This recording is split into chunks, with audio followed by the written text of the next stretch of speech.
तुला ठाऊकच आहे की तुझं पात्र ह्या गोष्टीमध्ये फार महत्वाचं आहे.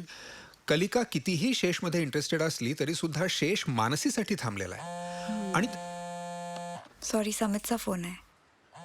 Excuse me. हां, पुढे. हां हां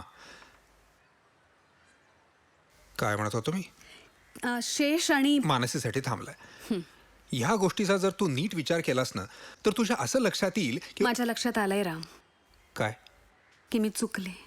हां खरंच खरंच मी चुकले राम. नेमकं काय चुकत गेलं ते नाही माझ्या लक्षात आलं, पण तू सुद्धा कधी माझी चूक समजावून दिली नाहीस मला. आधी वाटलं तूच चुकतोयस, पण आता मागे वळून पाहताना असं वाटतं की मलाच कधी कळलं नाही तू काय आहेस. हे बघ रागिणी, राम, तू किती पॅशनेट आहेस प्रेमाबद्दल, नात्यांबद्दल. मग का ते मला तुझ्या वागण्यात, तुझ्या बोलण्यात कधीच दिसलं नाही.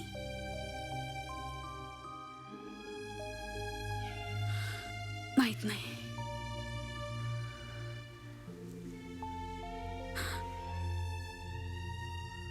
असं का झालं राम? मी स्वतःला 1000 वेळेला हा प्रश्न विचारलाय.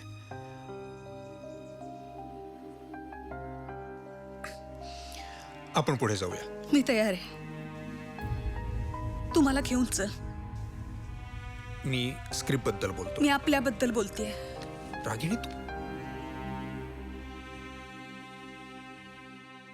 तर शेष आणि मानसीमध्ये जे तणाव आहेत. मी कॉफी करते.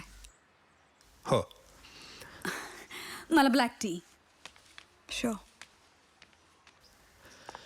तुझ्या भूमिकेला, मानसीच्या पात्राला खूप वेगवेगळे रंग आहेत. मानसी शेषला सोडून जाते आणि त्याच्या आयुष्यामध्ये कलिका येते.